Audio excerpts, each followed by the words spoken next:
Eu já chego nessa história dos muçulmanos, Tá. deixa eu só concluir a outra. Beleza, beleza. Mas guarda ela aí. Tá, toca a ficha. Aí eu tinha ido decidido, embora eu seja universalista, a minha tradição raiz era o budismo tibetano, que foi onde eu comecei minha espiritualidade. Só que o Tibete hoje, ele foi invadido pela China, né? Que cerceou completamente todos os direitos dos tibetanos e proibiu várias práticas. E hoje a cultura tibetana ela não é praticada no Tibete. Eles fugiram na época da invasão, o Dalai Lama fugiu, e a Índia cedeu alguns espaços de terra no norte da Índia. E hoje o governo do Tibete é um governo exilado, e a capital exilada do Tibete é lá no norte da Índia. E eu tinha feito esse retiro com o Dalai Lama, e eu decidi ir para o Nepal, porque também, junto com esse exílio, o Nepal é um país que vai ficar entre o Tibete e a Índia. Então muitos tibetanos vivem hoje no Nepal. E o Nepal é o encontro da Índia e do Tibete, então tinha o encontro do budismo tibetano, que é a minha principal tradição, e do hinduísmo, que já é uma tradição que eu também vinha praticando há um bom tempo. Eu falei, eu vou lá ficar um mês meditando, vou encontrar um templo e vou ficar um mês meditando.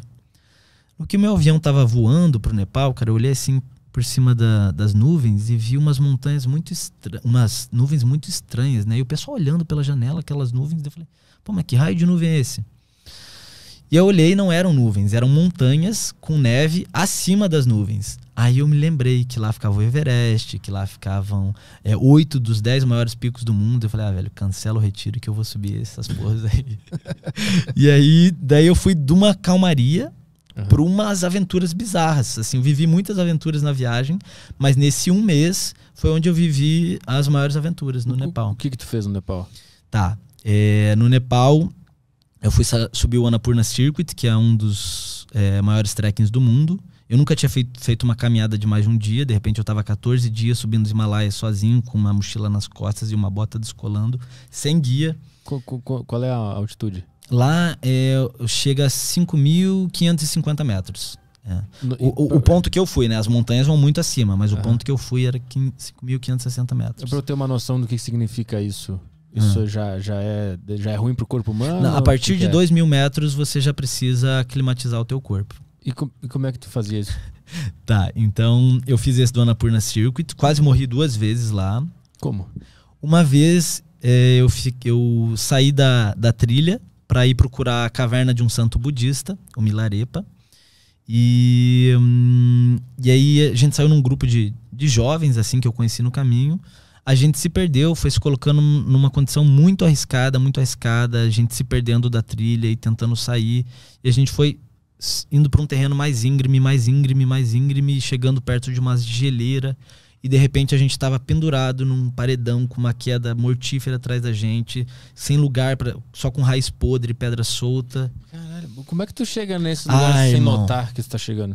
Porque assim, a gente viu, por exemplo, assim, a trilha certa estava aqui no nosso lado direito.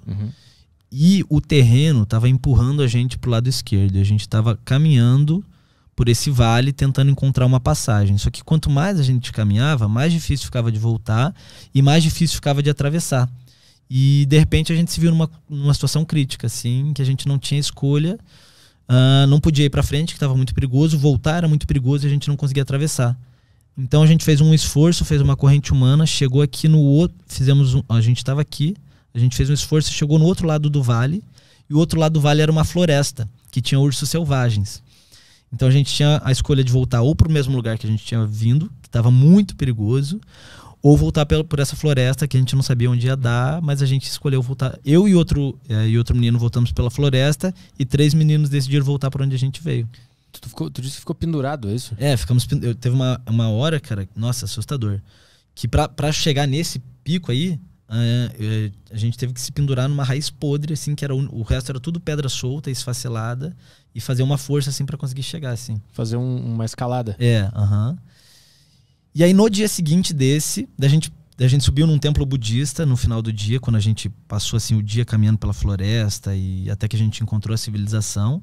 Chegamos no templo budista, agradecemos por estar vivo, falamos, chega de confusão. Aí no dia seguinte, a gente foi de novo, viu no mapa que tinha um atalho, falamos, vamos pegar esse atalho, assim, não aprendemos, né? Pegamos o atalho, eu e esse menino turco, que eu encontrei durante a caminhada, e no final do dia a gente chegou nessa cidade que estava no mapa, Só que era uma cidade fantasma, uma cidade vazia, que tinha sido abandonada, sei lá, há 50 anos.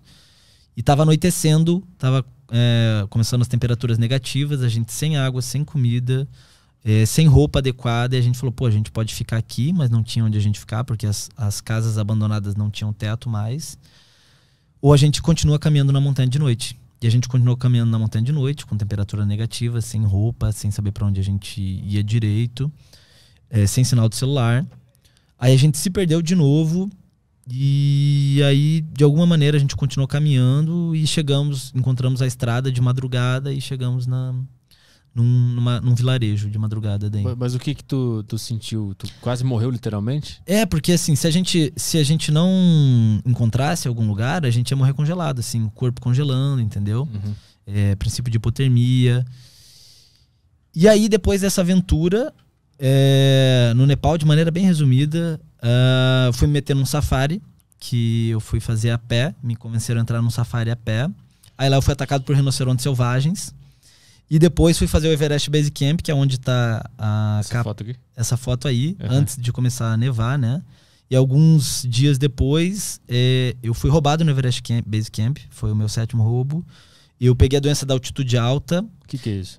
Então, para agora fechar o que você tinha perguntado, né? Como é que você faz para aclimatizar, né, quando teu corpo está a 5.000 metros de altura? Acima de 2.000 metros, você tem que... Você subiu 500 metros, você tem que descansar 2 dias e esperar os níveis de oxigênio no teu organismo normalizar. E aí você sobe mais 500 metros. E quanto mais você sobe, mais tempo você tem que ficar aclimatizando. Então, por exemplo, acima de 3.500 metros, você tem que subir algumas centenas de metros e parar e aclimatizar. E era dito que para você fazer a trilha do Everest Base Camp em 14 dias, com um guia. Eu tinha 9 dias antes de vencer meu passaporte. Como eu estava sem grana e eu já tinha sido roubado 6 vezes até então, eu falei, cara, eu vou fazer isso em 9 dias. E eu não parei para aclimatizar. Então, eu consegui subir a montanha legal. Cheguei lá ao Everest Base Camp, que é a 5.350 metros de altura, e comecei a voltar. E quando eu comecei a voltar, o meu corpo cobrou a falta de cuidado que eu tive com ele. E eu comecei a ter a doença da altitude alta, que é quando você começa a vomitar, ter tontura, você delirar. Eu comecei a delirar. O que tu via? Cara, tudo assim bagunçado, sabe? Pô, imagina você caminhando numa crista mais fina do que teus ombros, com penhasco dos 2 lados e você assim, né? E aí na volta, além disso, eu caí, quebrei o pé, torci o pé e quebrei o pé e tive que continuar com o pé quebrado durante 3 dias na montanha. Então a tua intenção era ir meditar e aí tu se meteu nisso. E de repente todo quebrado.